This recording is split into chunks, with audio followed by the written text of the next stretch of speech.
Il y a 2 semaines, nous sommes en carême. L'objectif de ce temps est de proposer à chacun de nous un projet de conversion, un projet de transformation. À la sortie du carême, le Seigneur attend de nous une chose, que nous devenions des créatures nouvelles, des personnes mortes en elles-mêmes, mais ressuscitées avec le Christ. Les efforts du carême, vous vous en doutez, ne mènent qu'à notre propre transfiguration. Le Christ, dans l'Évangile, connaît sa transfiguration. Le carême aussi est pour nous un temps qui peut nous transfigurer. Dans le mot transfiguration, il y a le terme trans qui veut dire changement ou changer, mais il y a aussi le terme figura qui fait allusion à la figure, à la face. Changement de face, changement d'identité, changement de personne. Les lectures de ce jour nous invitent donc à travailler avec l'Esprit Saint pour transformer nos vies, pour transformer nos visages en les renouvelant, pour que notre vie, notre image, notre visage rayonne de la gloire de Dieu et de la grâce de Dieu. Le carême est ainsi donc un temps propice où par des exercices intenses, Dieu peut faire rayonner notre image, notre visage, pour que notre image soit réellement le reflet de sa gloire.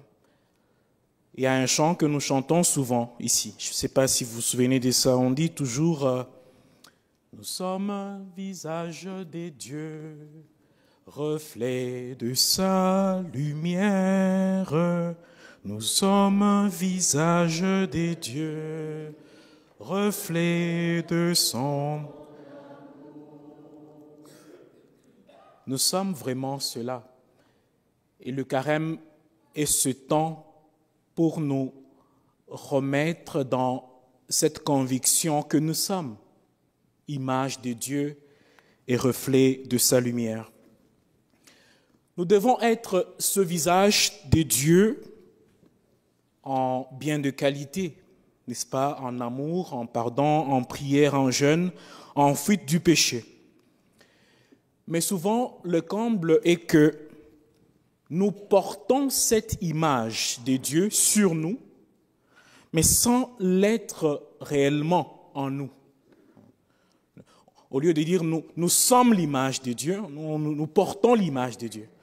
Donc la vie chrétienne devient comme juste des masques que nous mettons sur le visage, deviennent comme des maquillages. Il y a des gens qui se maquillent ici. Donc, on se maquille de la vie chrétienne au visage, mais au fin fond de nous, il y a un être en quête du salut, un être en quête d'être sauvé. Donc nous aussi, nous pouvons connaître une transfiguration. Donc le Seigneur peut illuminer notre image, notre identité et notre être. Alors comment y parvenir? Le texte de ce jour nous prépare 3 tables pour advenir à notre propre transfiguration.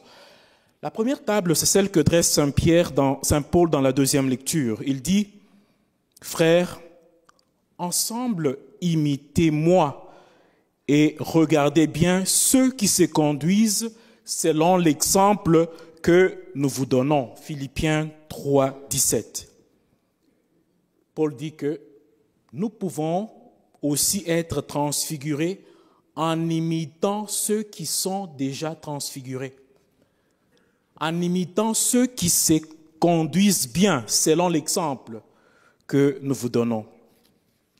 Donc si nous regardons parmi nous, il y a des gens que nous pouvons imiter en matière de présence dans la prière, en matière de dévotion, en matière de service, en matière d'aide. Nous pouvons imiter ces gens-là et être aussi perfectionnés comme ces personnes-là. Et ce changement ne sera pas juste un changement de façade ou de face, mais il peut aussi devenir un changement ontologique. Oui, saint Paul reconnaît que parmi nous, il y a des brebis galeuses, parmi nous, il peut y avoir des pommes pourries, il peut y avoir des éteignoirs. Je ne sais pas si vous connaissez l'expression éteignoir. Ben, je l'ai apprise ici. Oui, je l'ai apprise ici. C'est Jean-Paul Gobel, je l'ai appris de lui. Je vous demande de lui poser la question, c'est quoi les éteignoirs? Les éteignoirs, d'après ce que j'ai entendu, ce sont les gens qui découragent. Vous pouvez faire des bonnes choses, ils sont là pour vous éteindre. Vous éteindre. C'est dans ce sens-là qu'il faut comprendre. Oui, parmi nous, il peut y avoir des gens comme ça. Paul dit, je vous l'ai souvent dit, et maintenant je le redis en pleurant, beaucoup de gens se conduisent en ennemis de la croix du Christ. Philippiens 3, 18. Oui, il peut y avoir des personnes mauvaises, mais des bons modèles parmi nous, ça ne manque pas. Ça ne manque pas. Il suffit de regarder, on peut reconnaître des bons modèles. Alors nous pouvons imiter ces gens-là et connaître aussi notre transfiguration. Bon, si dans la communauté il y a sécheresse des bons modèles, il y a des saints. Il y a des saints que nous pouvons regarder. Ils ont vécu comme nous, tentés comme nous, ils ont été faibles comme nous, mais enfin, de leurs efforts, ils sont illuminés au ciel et peuvent servir pour nous des modèles. Et cette semaine, notre prédicateur de la retraite nous a présenté qui? Voilà, il y en avait, vous étiez peu seulement. Non, c'était nombreux ces martyrs. Saint François d'Assise, qui nous présentait de prendre d'autres directions. Donc le carême, c'est aussi un temps de lire la vie des saints, de visiter des saints, prier pour que nous soyons aussi illuminés comme eux. La deuxième table, c'est celle que dresse l'Évangile. Écoutez bien cette table. L'Évangile dit que Jésus prit avec lui, Pierre, Jacques et Jean. Il gravit la montagne pour prier. Pendant qu'il priait, l'aspect de son visage devint autre et son vêtement devint d'une blancheur éblouissante. Je n'ai pas entendu ici que Jésus, quand il avait son smartphone, l'aspect de son visage changea. Non, je n'ai pas entendu ça. On n'a pas non plus dit que Jésus, il était avec ses disciples au restaurant. Et pendant qu'il mangeait, son visage se transforma. Non, ce n'est pas ça. C'est dans la prière. C'est dans la prière que le Christ connaît l'expérience de sa transformation. Nous aussi, c'est dans la prière que nous pouvons vraiment connaître notre changement ontologique, changement de visage et d'identité.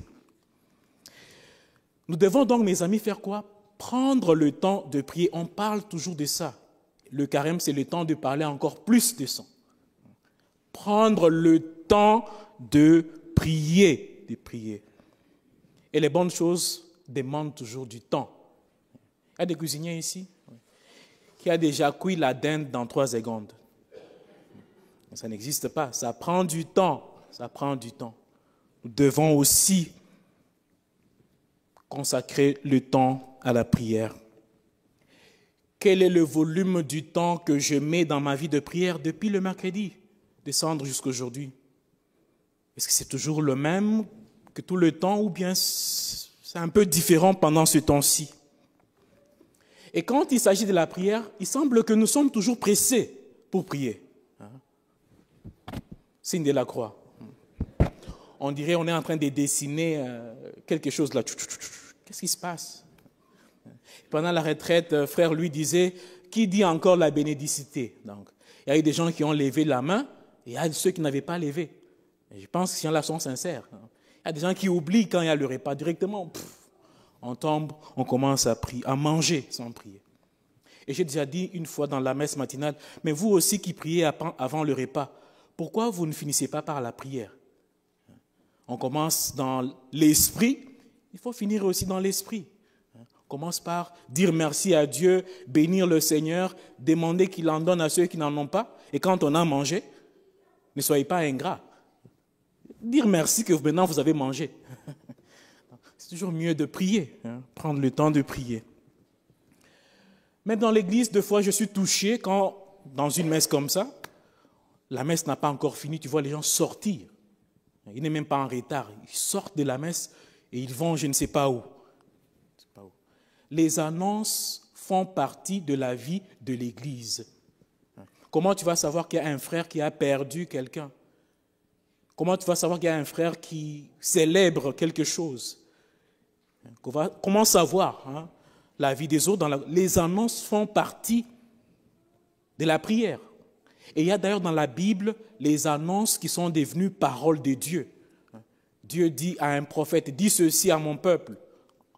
À telle époque, voici ce sont des annonces, paroles de Dieu. Donc c'est mieux d'écouter ce qui se passe ici, là, parce que ça fait partie de la vie de la prière.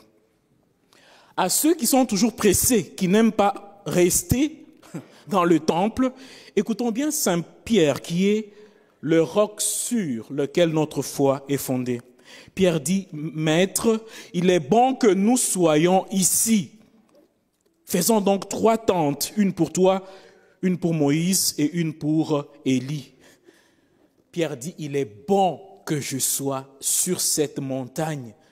C'est ça l'attitude que nous devons avoir quand nous sommes sur la colline sainte. Il est bon que nous soyons ici. On arrête le temps. On est là avec le Seigneur. En matière de prière, mes amis, nous devons prier sans cesse. Le carême, c'est le temps d'aimer la prière. Ne prions pas juste parce que je suis habitué à prier, parce que je le fais. Non, c'est le temps d'aimer encore la prière, d'aimer nos églises, d'aimer d'être seul à seul avec Dieu. Bien-aimés dans le Seigneur, shalom. Même si ceux avec qui nous vivons dans une même maison ne prient pas, nous pouvons les sauver par notre prière. Ça, c'est Saint Paul qui dit. Si nous lisons 1 Corinthiens 7, Paul dit ceci. Si un de nos frères a une femme non croyante et que celle-ci soit d'accord pour vivre avec lui, qu'il ne la renvoie pas. Okay? Et si une femme a un mari non croyant et que celui-ci soit d'accord pour vivre avec elle, qu'elle ne le renvoie pas.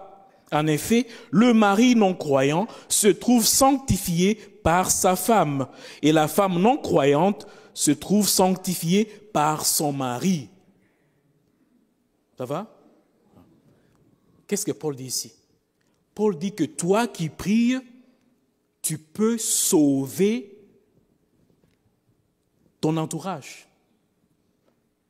Donc nous avons une mission spéciale de prier parce que par notre prière, nous pouvons sauver les nôtres.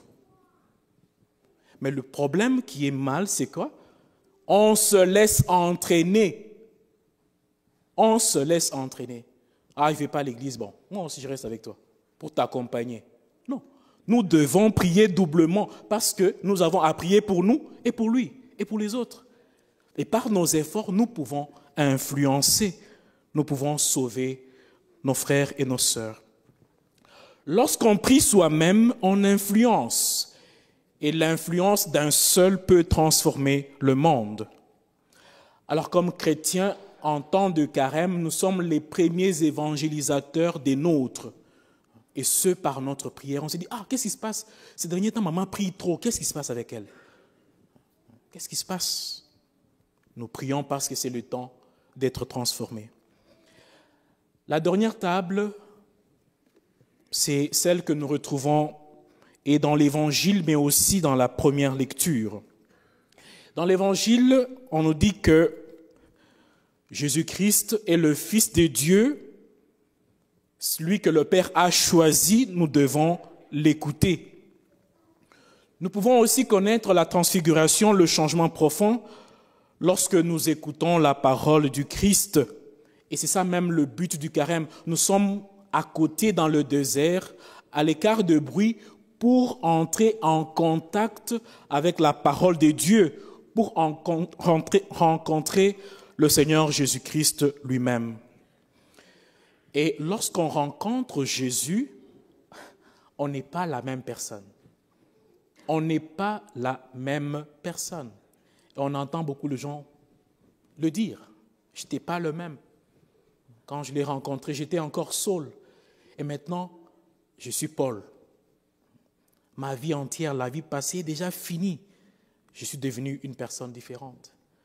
Quand on le rencontre, on n'est pas le même. Il y a quelque chose de profond qui va se passer en nous. Ce au contact avec le Christ. Alors, il ne faut pas fuir le contact avec Jésus. Le contact avec Jésus dans le pauvre, le contact avec Jésus dans la parole, mais aussi dans l'Eucharistie.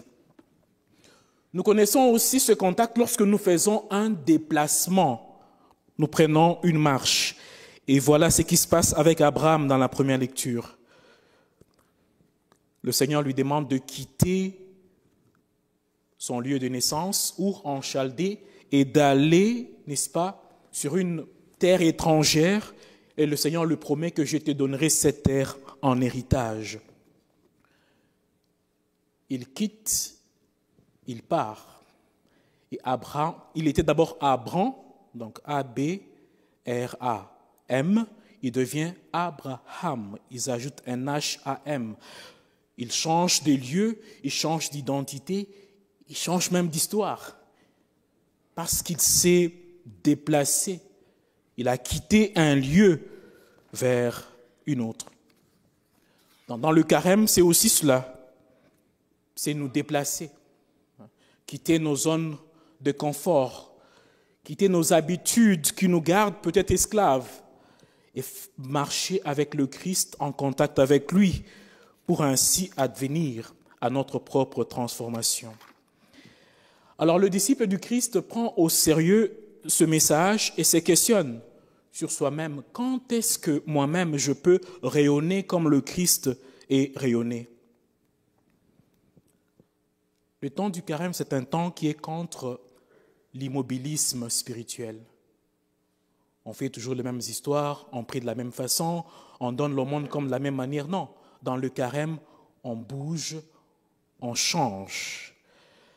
Alors, en ce deuxième dimanche de carême, je nous invite encore aux efforts, à marcher chacun sur la route de sa transfiguration. Amen.